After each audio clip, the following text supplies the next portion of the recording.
Welcome back to e learning with Hamid channel. आज का जो सेशन है काफ़ी इंपॉर्टेंट सेशन है क्योंकि यहाँ पे बात की जा रही है जीएस की। आपको बता दें कि ऐसा कोई भी एग्जाम नहीं है जिसमें जीएस को ना रखा जाए, केवल यूपी टीजीटी पीजीटी को छोड़कर। तो अगर आप एलटी की तैयारी कर रहे हैं, आने वाली यूपी के अदर एग्जामों की तैयारी कर रहे हैं, तो आपके लिए जीएस को पढ़ना काफ़ी इंपॉर्टेंट है। जीएस में भी वो पार्ट पहले हम कवर करेंगे जहाँ से क्वेश्चन हर बार बनते हैं और बनते ही रहेंगे। ठीक है, तो यहाँ पर राष्ट्रीय आंदोलनों की बात करेंगे, यानी राष्ट्रीय आंदोलनों में हम देखेंगे कि क्या-क्या आंदोलनों के तहत संस्थाएँ स्थापित हुई थी जो काफ़ी इम्पोर्टेंट थी। आपको बता दें कि ये आपकी जो पीडीएफ है, यानी जो पीडीएफ आप देख रहे हैं, आप उसे हाथ से हैंड राइटिंग में नोट डाउन करिएगा जिससे कि आपको याद हो जाए। दूसरा क्या करना है आपको कि टेलीग्राम तथा व्हाट्सएप दोनों पे अवेलेबल होगी, तो आप वीडियो के माध्यम से इसे लिख सकते हैं या फिर वहाँ से डाउनलोड कर इसे लिख सकते हैं। लिखना ज़रूरी है क्योंकि उससे होगा क्या कि आपका जो सबकॉन्शियस माइंड है, यानी आपके माइंड में ये स्थायी रूप से फैक्ट याद हो जाएँगे। चलिए, तो यहाँ पे राष्ट्रीय आंदोलनों में हम देखते हैं कि कौन सी संस्था थी जो स्थापित हुई थी। आज का मोटिवेशन कोट जो आपको ऊर्जावान रखेगा तथा औरों से बेहतर तताला करने के लिए प्रेरित करता रहेगा, क्योंकि हारा वही है जो लड़ा नहीं, आप हार नहीं सकते क्योंकि आपने हार मानी नहीं। तो हंस मुस्कुरा रोना कम करते, जिंदा है तो जिंदगी के नाक में दम करते। तो चलिए स्टार्ट करते हैं आज का सेशन जो काफी इम्पोर्टेंट है। अगर बात की जाए कौन सी आत्मीय सभा बहुत पूछी जाती है और आत्मीय सभा आगे चलकर क्या बनी, ब्रह्म समाज हो गई। ठीक है, आत्मीय समाज की अगर बात की जाए तो इसकी आत्मीय सभा को अगर देखा जाए तो बेसिकली ये 1914 में, यहाँ बहुत शॉर्ट में रखा गया है जिससे कि आपका टाइम कम खर्च हो। ठीक है, 1914 में स्थापित हुई और यही बाद में क्या हो गई, ब्रह्म ब्रह्म सभा हो गई। तो ब्रह्म सभा कब हो गई, तो ये 20 अगस्त 1828 में हो गई। ठीक है, 1814 में ये आत्मीय सभा के रूप में स्थापित हुई, स्टैब्लिश हुई। और उसके बाद जस्ट ये 20 अगस्त 1828 में क्या हो गया, ब्रह्म सभा के रूप में स्थापित हो गई। यही आगे चलकर क्या कहलाई, ब्रह्म समाज हो गई। जो ब्रह्म समाज सभा थी वही आगे चलकर ब्रह्म समाज हो गई। चलिए नेक्स्ट क्वेश्चन को देखते हैं। तत्वबोधिनी सभा, अगर इसकी सन की देखा जाए तो ये क्या है, 1839। किसने स्थापित की है, तो रविंद्रनाथ टैगोर ने। बस इतना पूछा जाता है, तत्वबोधिनी सभा की स्थापना किसने की, रविंद्रनाथ टैगोर ने। कब हुई, तो 1839। बस इतना याद रखना है क्योंकि फैक्ट ही पूछे जाते हैं। भारतीय ब्रह्म समाज की स्थापना केशव चंद्र सेन ने की है। आज तक इसकी स्थापना नहीं पूछी गई, मतलब स्थापना ईयर नहीं पूछी गई है, याद रखिएगा। भारतीय ब्रह्म समाज, इसकी जो स्थापना ईयर है याद रखेंगे, वो नहीं मोस्टली पूछी गई है। अगर पूछी जाती है तो आप यहाँ पे क्या करेंगे कि याद रखेंगे कि ये किसने बनाई है, तो ये केशव चंद्र सेन ने बनाई है। बस इतना ही पूछा जाता है क्योंकि ये यहाँ पे कंफ्यूजन रहती है। भारतीय ब्रह्म समाज और यहाँ पे क्या है, भारतीय ब्रह्म समाज, और यहाँ पे क्या है, ब्रह्म समाज। तो इस तरह से ये यहाँ पे कंफ्यूजन देती है, तो बस याद रखिएगा। अगर जिसमें भारतीय लग रहा है तो वो किसकी है, तो वो सभा है केशव चंद्र सेन की। अगर नेक्स्ट बात करते हैं, ज्ञान योग, कर्म योग, राजयोग पुस्तक सभी विवेकानंद की हैं। ये पुस्तकें किसकी हैं, तो सभी के सभी विवेकानंद की हैं। विवेकानंद को क्या कहा जाता है, याद रखेंगे। उन्हीं के उपलक्ष्य में हम क्या मनाते हैं, युवा दिवस मनाते हैं 12 जनवरी को। ठीक है, चलिए विवेकानंद ने कहाँ पे अपने भाषण दिए थे, ये जरूर कमेंट बॉक्स में बताइएगा तथा कब दिए थे। चलिए नेक्स्ट क्वेश्चन देखते हैं। रामकृष्ण की स्थापना स्वामी विवेकानंद ने कब की थी, तो 1897 में। ठीक है, 1897 से और 1909 तक सोसाइटी की ये क्या हुई थी, स्थापना हुई थी। तो चलिए यहाँ पे बात कर लेते हैं। अगर स्थापना की पूछी जाती है तो मोस्टली क्या आ जाता है, विवेकानंद के द्वारा, तो ये हो जाता है 1897। ठीक है, 1897 हो जाता है। शारदा मणि मुखोपाध्याय, जिन्हें शारदा देवी के नाम से जाना जाता है, रामकृष्ण परमहंस की पत्नी थी। बस इतना याद रखना है कि जो रामकृष्ण परमहंस थे, जिसकी स्थापना किसने, स्वामी विवेकानंद ने की थी, क्योंकि स्वामी विवेकानंद के गुरु का नाम क्या था, रामकृष्ण परमहंस। और रामकृष्ण परमहंस, उन्हीं के पत्नी का क्या नाम था, तो वो तो शारदा देवी। क्या नाम था इनकी वाइफ का, रामकृष्ण परमहंस जी का, तो वो तो शारदा देवी। ये कौन थी, तो याद रखिएगा शारदा देवी या शारदा मणिपुर कौन थी, तो वो याद रखेंगे कि किसकी वाइफ थी, तो रामकृष्ण परमहंस की पत्नी थी।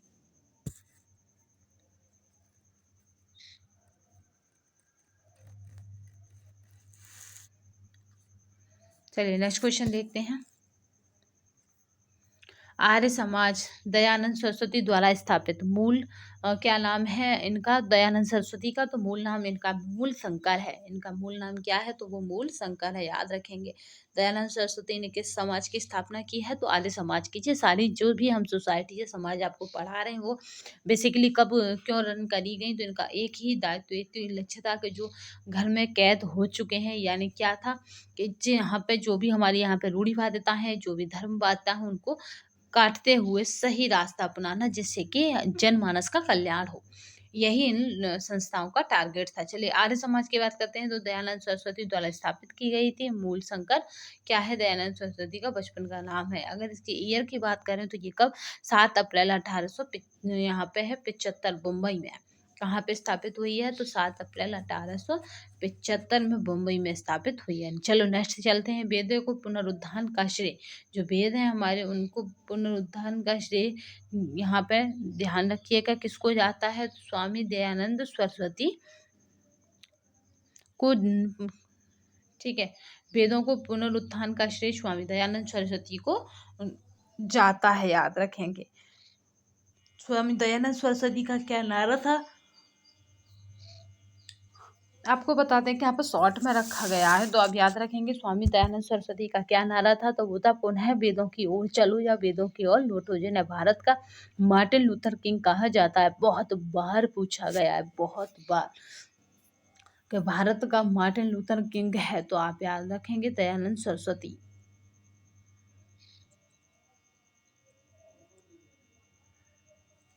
चलिए नेक्स्ट क्वेश्चन देखते हैं। शुद्धि आंदोलन का समर्थक कौन था? तो वो था आर्य समाज। जो शुद्धि आंदोलन है उसका समर्थक कौन था? तो वो था आर्य समाज है। ये वीडियो आपको कैसी लगी कमेंट बॉक्स में जरूर बताइएगा, कि इस तरह से आपको हम कंटेंट प्रोवाइड कर दें या फिर बोर्ड के ही थ्रू करें। चलिए, महाराष्ट्र में प्रार्थना समाज की स्थापना किसने? तो आत्माराम पांडुरंग ने। मुख्य संचालक कौन था? तो एम.जी. रानडे थे। ठीक है, महाराष्ट्र में प्रार्थना समाज की स्थापना किसने की? तो याद रखिएगा आत्माराम पांडुरंग ने। और इसका पहला संस्थापक कौन बना? तो वो बना था यहाँ पे,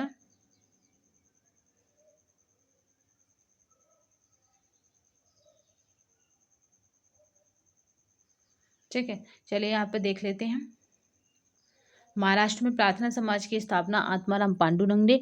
मुख्य संचालक कौन था? एम.जी. रानडे। अगर बात की जाए देव समाज संस्थापक कौन था? तो शिव नारायण अग्निहोत्री था। उनका द्वितीय पुत्र कौन था? तो याद रखेंगे द्वितीय पुत्र यहाँ पे देवानंद को आध्यात्मिक उत्तराधिकारी के बाद लोकप्रियता समाप्त हो गई। जैसे ही यहाँ पे देवानंद को आध्यात्मिक उत्तराधिकारी के बाद क्या हुआ था? उनकी लोकप्रियता जो है समाप्त होगी। उनकी संस्था का नाम क्या था? देव समाज। ठीक है, देव समाज के संस्थापक कौन है? तो शिव नारायण अग्निहोत्री। बात करते हैं नेक्स्ट क्वेश्चन की। तो नेक्स्ट है लाहौर यानी 1887 देव शास्त्र पुस्तक। ठीक है, लाहौर में क्या है? तो याद रखेंगे 18 यहाँ पे क्या है? तो याद रखेंगे लाहौर में देवशास्त्र पुस्तक है। चलिए नेक्स्ट देखते हैं। चलिए यहाँ पे बात कर लेते हैं संस्थापक की, पुस्तक की और आंदोलन की। तो ज्योतिबा फुले। ज्योतिबा फुले अगर बात की जाए तो याद रखिएगा ज्योतिबा फुले की सभा थी कौन सी थी या संस्था कौन सी थी? तो वो थी सत्यशोधन समाज। इसकी स्थापना बहुत पूछी जाती है, तो याद रखेंगे इसकी स्थापना 1873 यानी 1873 में इसकी स्थापना हुई थी।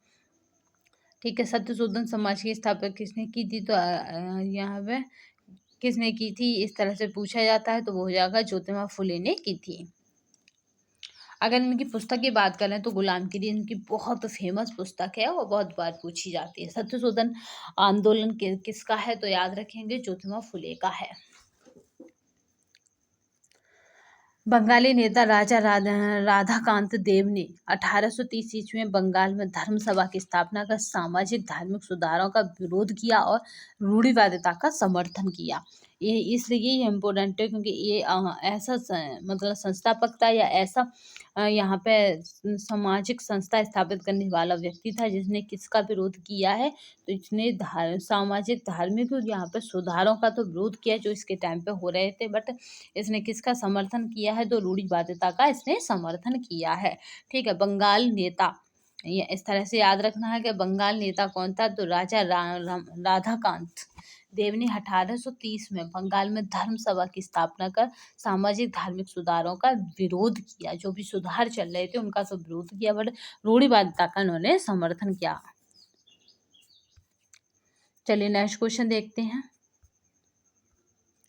राधा स्वामी सत्संग के संस्थापक कौन है? तो यहाँ पे शिव दयाल साहब हैं।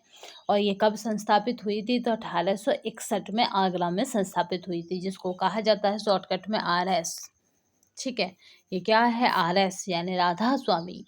राधा स्वामी सत्संग याद रखिएगा, सत्संगी ही ने क्या बोला जाता है, इनके याचकों को तो सत्संगी बोला जाता है। ठीक है, ये क्या है? तो इसकी स्थापना किसने की? तो शिव दयाल साहब ने 1861 में आगरा में की थी। चलिए नेक्स्ट क्वेश्चन देखते हैं। महाराष्ट्र के समाज सुधारक हरिदेश मुख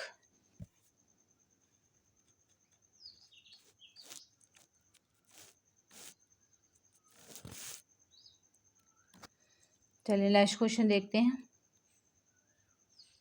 महाराष्ट्र में समाज सुधार गोपाल हरि देशमुख 1823 से और यहाँ पर 92 तक, 1823 से 1892 तक लोक हितकारी भी कहा जाता है, इन्हें लोक हितवादी भी के रूप में भी प्रख्यात हैं। ऐसे क्वेश्चन बनता है कि लोक हितकारी हैं तो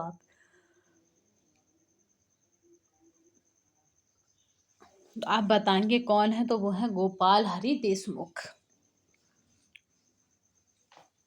इन्होंने समाज कौन सा था? तो सुधार। ठीक है, महाराष्ट्र के समाज सुधारक गोपाल हरि देशमुख ने 1800 और यहाँ पे 1823 से और 1892 तक ये कार्य किया था। चलिए नेक्स्ट देखते हैं। महाराष्ट्र में विधवा पुनर्विवाह हेतु प्रथम अभियान का नेतृत्व विष्णु परशुराम पंडित ने किया था।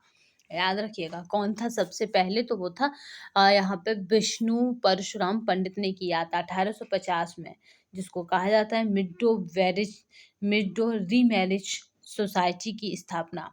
अगर इस तरह से आता है कि विडो यानी विधवाओं के पुनर्विवाह की सामाजिक इकाई या कहें सामाजिक संस्था किसने स्थापित की थी? तो वो थे परशुराम पंडित। ठीक है, याद रखेंगे विष्णु परशुराम पंडित ने महाराष्ट्र में सबसे पहले महाराष्ट्र में विधवा पुनर्विवाह हेतु अभियान का नेतृत्व किसने किया? तो वो यहाँ पे जो राइट आंसर हो जाएगा वो क्या हो जाएगा? विष्णु परशुराम पंडित। PM मालावारी बाल विवाह प्रथा को वैधानिक रूप से समाप्त करने के लिए प्रसिद्ध हैं। जो PM मालावारी है वो याद रखिएगा, जो वैधानिक रूप से किसको प्रथा को? तो बाल विवाह। वैधानिक का मतलब होता है जो अभी विधान के अकॉर्डिंग सही हो। तो अभी हमारा विधान क्या है? जब से देश स्वतंत्र हुआ है यानी 1947 से या कहें 1950 जब से संविधान लागू हुआ है, तो जो वैधानिक रूप अभी जो होगा वो क्या होगा? कि संविधान के अकॉर्डिंग हो। PM मालावारी बाल विवाह प्रथा के वैधानिक रूप से समाप्त करने के लिए प्रसिद्ध है। उन्होंने 1891 ईस्वी को सम्मति आयु अधिनियम, जिसको एज ऑफ यहाँ पे कंसेंट एक्ट कहा जाता है, इन्हीं के प्रयासों के पारित हुआ था। यहाँ पे डिसाइड है कि कितनी एज का लड़का होना चाहिए व कितनी एज की लड़की। 1929 में डॉक्टर हरविलास सारदा के प्रयत्नों से बाल विवाह निषेध कानून बनाया गया कि यहाँ पे पूरी तरह फॉर्मल कानून बन जाता है। इसीलिए सारदा एक्ट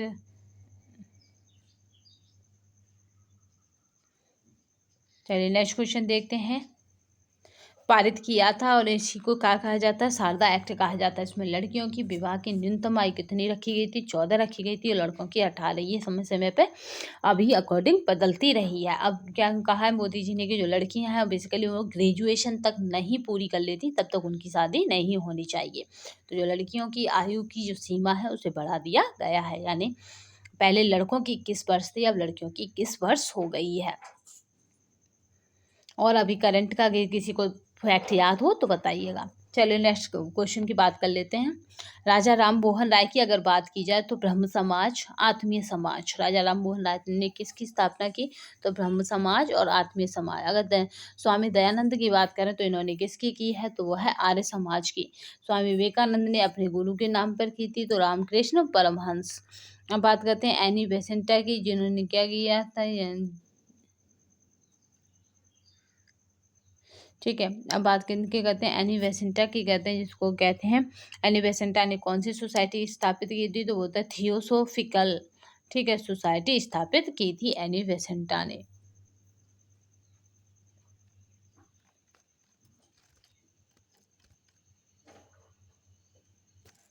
चलिए नेक्स्ट क्वेश्चन देखते हैं, केशव चंद्र सेन ने किसकी की है, तो भारतीय ब्रह्म समाज की। और देवेंद्रनाथ टैगोर ने किसकी की है, कौन सी समाज है, तो आर्य ब्रह्म समाज तथा तत्वबोधनी सभा। तत्वबोधनी सभा तो कई बार रिपीटेड हुआ क्वेश्चन है। अभी हम कहाँ थे, यहाँ थे, ठीक है। एनी बेसेंटा की बात करें तो यहाँ पे थियोसोफिकल सोसाइटी की स्थापना एनी बेसेंटा ने किया। आत्माराम पांडुरंग की यहाँ पे कौन थे संस्थापक थे, किसके, प्रार्थना समाज के। और गोविंद रनाडे 2 वर्ष के बाद प्रार्थना समाज के कौन हो गए, तो संभालने वाले, या कहेंगे यहाँ पे अगर पूछा जाता है कि प्रार्थना समाज की स्थापना किसने की, तो आत्माराम पांडुरंग ने। किसने उसका संचालन किया, तो गोविंद रनाडे और आरजी भंडारकर ने, ठीक है, आत्माराम के पांडुरंग के 2 वर्ष के बाद। 1800 यहाँ पे 67 की ईस्वी में ब्रह्म समाज का विभाजन हो गया। जो ब्रह्म समाज थी वो 1800 यानी 1866 में 2 भागों में बट गई थी, ठीक है। आगे बात करते हैं,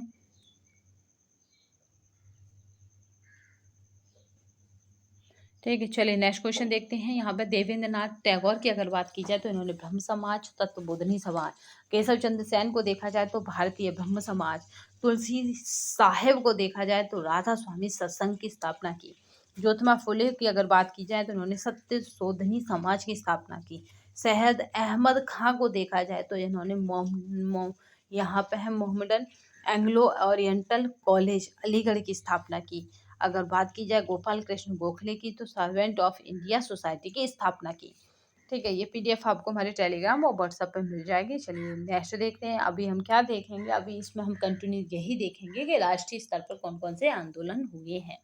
भारतीय यहाँ पे नेक्स्ट कोटेशन देखते हैं, यानी एक ये कोटेशन है, या कहेंगे एक कथन है जो किसके द्वारा किया गया है, बहुत बार पूछा जाता है कि ये कथन दिया है। तो चलिए कथन की बात कर लेते हैं।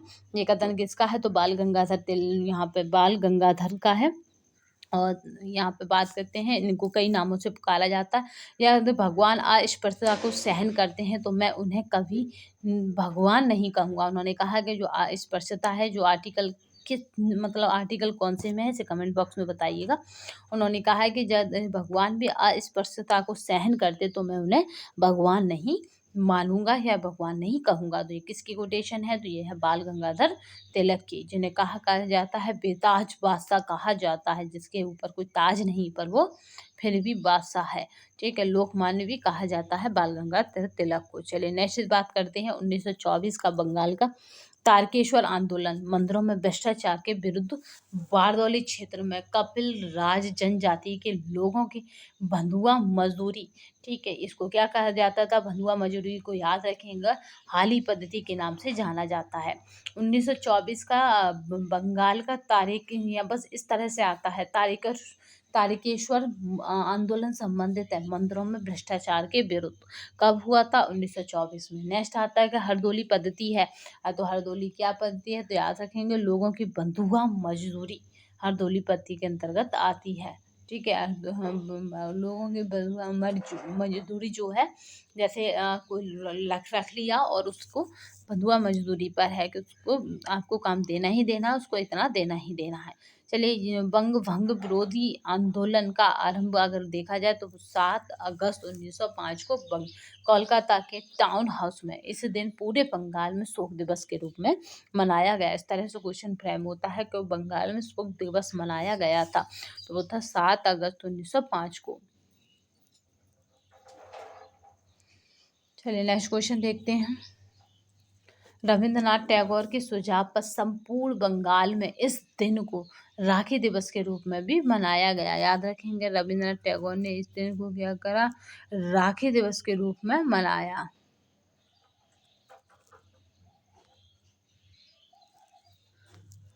चलिए नेक्स्ट क्वेश्चन देखते हैं। बंग भंग के बाद स्वदेशी आंदोलन शुरू हुआ था। याद रखेंगे बंग भंग के बाद कौन सा आंदोलन, तो स्वदेशी आंदोलन शुरू हुआ था।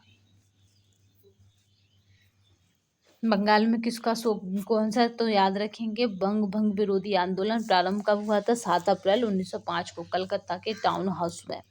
इसी दिन पूरे बंगाल में शोक दिवस मनाया गया और इसी एकता को यानी यहाँ पे 1905 में क्या हो गया, बंगाल यहाँ पे विभाजन हो गया।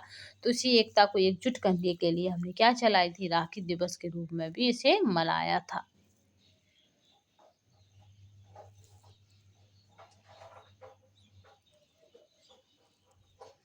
चलिए नेक्स्ट क्वेश्चन देखते हैं।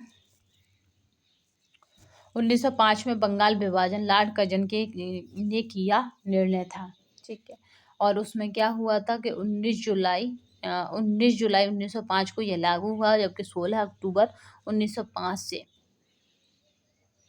लागू कब हुआ था तो याद रखेंगे, लॉर्ड कर्जन ने किया था, निर्णय लिया था। और ये लागू कब हुआ तो 19 जुलाई 1905। यह लागू कब हुआ तो याद रखेंगे 16 अक्टूबर 1905। निर्णय कब लिया गया तो याद रखेंगे 19 जुलाई को। 19 जुलाई 1905 को लागू कब हुआ, अक्टूबर में जाके, ठीक है। जुलाई में निर्णय लिया और लागू कब कर पाए, 16 अक्टूबर 1905 को।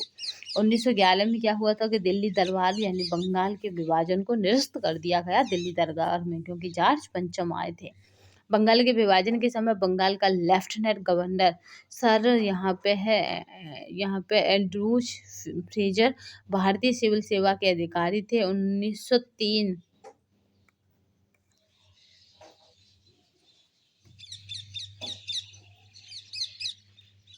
चलिए नेक्स्ट क्वेश्चन देखते हैं। बहुत बार पूछा जाता है कि बंगाल के विभाजन के समय बंगाल का लेफ्टिनेंट गवर्नर कौन था, तो याद रखेंगे कि बंगाल का लेफ्टिनेंट गवर्नर कौन था, तो वो था सर एंड्रू, यहाँ पे है सर एंड्रूज फ्रेजर। भारतीय सिविल सेवा का अधिकारी थे ये। इन्होंने क्या करा था कि 1903 से इनका शासनकाल क्या था, 1903 से 1908, यानी 1911 इन्हें सन नहीं मिली जब भारत का विभाजन बंद हो गया था। चलिए तो यहाँ पे देखते हैं 1908 तक बंगाल के लेफ्टिनेंट गवर्नर के रूप में अपनी सेवाएं दी थी। सुरेंद्र नाथ बनर्जी ने बंगाल के विभाजन 1905 के विरोध में हुए आंदोलन का नेतृत्व किया था। याद रखेंगे सुरेंद्र नाथ ने क्या करा था, 1905 में हुए बंगाल के विभाजन का नेतृत्व किया सुरेंद्र। यहाँ पर नेक्स्ट क्वेश्चन देखते हैं, नेतृत्व क्या फिर है, रविंद्रनाथ टैगोर स्वदेशी आंदोलन के आलोचक थे तथा पूर्व तथा पाश्चात्य जो वेस्टर्न कल्चर है या सभ्यता है उनके मध्य एक बेहतर संबंध के समर्थक थे। रविंद्रनाथ टैगोर ने कहा था कि हमें आलोचक नहीं बनना पश्चिमी सभ्यता के, जबकि पूर्वी और पश्चिमी सभ्यता के मध्य एक बेहतर समन्वय स्थापित करना है। बंगाल में ब्रिटिश की वस्तुओं पर बहिष्कार का सुझाव सर्वप्रथम किसने दिया था, बहुत बार पूछा जाता है, तो कृष्ण कुमार मित्र ने बांग्ला पत्रिका, कौन सी पत्रिका थी, बांग्ला, जिसका नाम था संजीवनी के लेख में 13 जुलाई 1905 के अंक में सुझाव दिया। कब दिया था तो वो 13 जुलाई 1905 में ये सुझाव दिया था।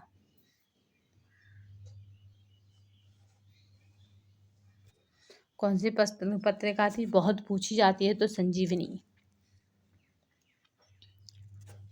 तो 13 जुलाई 1905 के अंक में सुझाव दिया था, वह इसके संपादक थे तथा यह सुझाव का समर्थन यहाँ पे बागेरहाट यानी जिला खुलना की 16 जुलाई 1905 की जनसभा द्वारा किया गया।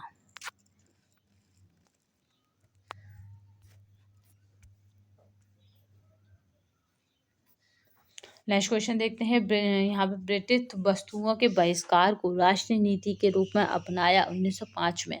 7 अगस्त 1905 को ये कलकत्ता के टाउन हॉल में स्वदेशी आंदोलन ना की घोषणा की गई। इसी बैठक में बहिष्कार प्रस्ताव पारित हुआ था, जिसमें ब्रिटिश वस्तुओं के बहिष्कार को राष्ट्रीय नीति के रूप में अपनाया गया था। इस तरह आता है ब्रिटिश वस्तुओं के बहिष्कार को राष्ट्रीय नीति के रूप में अपनाया गया था, तो याद रखेंगे ये कौन सी सन हो जाएगी, तो ये 1905 हो जाएगी। चलिए नेक्स्ट देखते हैं। लॉर्ड कर्जन द्वारा 1905 में बंगाल विभाजन हुआ, इसे रद्द कब करा गया, 1911 में। यहाँ पे इसे कब रद्द किया गया? तो 1911 में रद्द किया गया था। बंगाल से प्रारंभ हुए स्वदेशी आंदोलन का लोकमान्य तिलक ने सारे देश विशेषकर बम्बई और पुणे में अजीत सिंह थे और बाल बहादुर सिंह थे इनके साथ। ठीक है, अजीत सिंह और कौन थे यहाँ पे? सॉरी, यहाँ पे अजीत सिंह के साथ और कौन थे तो याद रखेंगे। अजीत सिंह और कौन थे? तो ये थे लाला लाजपत राय। कौन थे तो याद रखेंगे, अजीत सिंह और कौन थे? लाला लाजपत राय ने पंजाब एवं उत्तर प्रदेश के सैयद अहमद रजा ने दिल्ली में तथा चिदम्बर पिल्ले ने मद्रास में और प्रेसिडेंट में नेतृत्व किया था। यहाँ पे इस तरह से है क्योंकि ये काफ़ी शॉर्ट है तो जैसे समझेंगे। लॉर्ड कर्जन के द्वारा 1905 में क्या हुआ था? बंगाल विभाजन हुआ। इसे रद्द कब किया गया? तो 1911 में किया गया। बंगाल से प्रारंभ हुए स्वदेशी आंदोलन का लोकमान्य तिलक ने सारे देश विशेष में बम्बई और पुणे में अजीत सिंह, किसने तो याद रखिएगा, बम्बई और पुणे में अजीत सिंह तथा लाला लाजपत राय ने इसका विरोध किया। पंजाब और एवं उत्तर प्रदेश में यहाँ पे सैयद अहमद रजा ने, पंजाब और उत्तर प्रदेश में, और दिल्ली में तथा यहाँ पे बात करते हैं दिल्ली में यहाँ पे चिदम्बर पिल्ले ने और मद्रास का नेतृत्व किया था। याद रखेंगे। यहाँ पे उत्तर प्रदेश में यहाँ किसने किया? तो किसने किया? यहाँ पे पंजाब और उत्तर प्रदेश में सैयद अहमद रजा ने, और दिल्ली में तथा यहाँ पे मद्रास में किसने किया है? तो चिदम्बर पिल्ले ने नेतृत्व किया था। ये वाला जो पॉइंट है आज इसे फुल डिटेल में डाल देंगे। ठीक है, चलिए तो नेक्स्ट देखते हैं। स्वदेशी आंदोलन के दौरान वंदे मातरम भारतीय राष्ट्रीय आंदोलन का शीर्ष गीत था। बस ये काफ़ी इंपॉर्टेंट है, आप इसे याद रखिए। यहाँ पूछा जाता है कि स्वदेशी आंदोलन के समय कौन सा शीर्ष गीत था या किसे गाया जाता था? तो वंदे मातरम को गाया जाता था। ब्रिटिश पत्रकार यहाँ पे है H.W. नेविन्सन स्वदेशी आंदोलन से जुड़े थे। बहुत मोस्ट इम्पोर्टेंट है। कौन से पत्रकार थे जो स्वदेशी आंदोलन से जुड़े थे? तो याद रखेंगे H.W. नेविन्सन। इन्होंने 4 महीने तक भारत में रहकर मैनचेस्टर और क्या करा था? मैनचेस्टर यहाँ पे गार्डियन और ग्लासगो हेराल्ड तथा डेली क्रॉनिकल के लिए यहाँ पे रिपोर्टिंग की थी। बाद में इन्होंने इस रिपोर्ट में द न्यू यहाँ पे स्पिरिट इन इंडिया नाम से पुस्तक के रूप में संपादित किया था।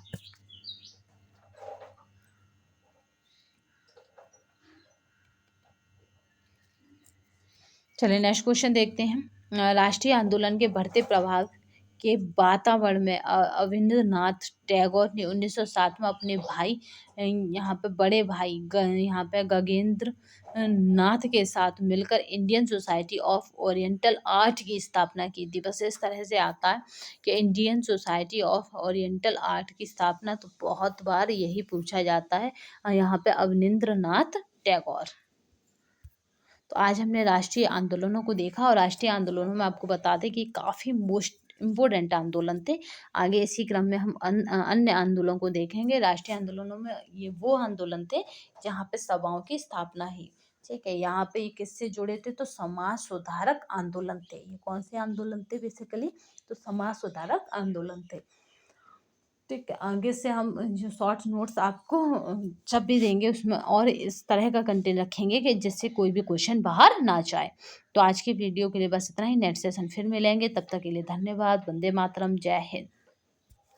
सेशन ये आपको कैसा लगा कमेंट बॉक्स में बताइएगा तथा इस तरह से ज़्यादा बेटर है PDF फॉर्मेट में या फिर बोर्ड से ही, इसलिए ये ज़रूर कमेंट बॉक्स में बताइएगा। तो चलिए आज के लिए बस इतना ही, धन्यवाद।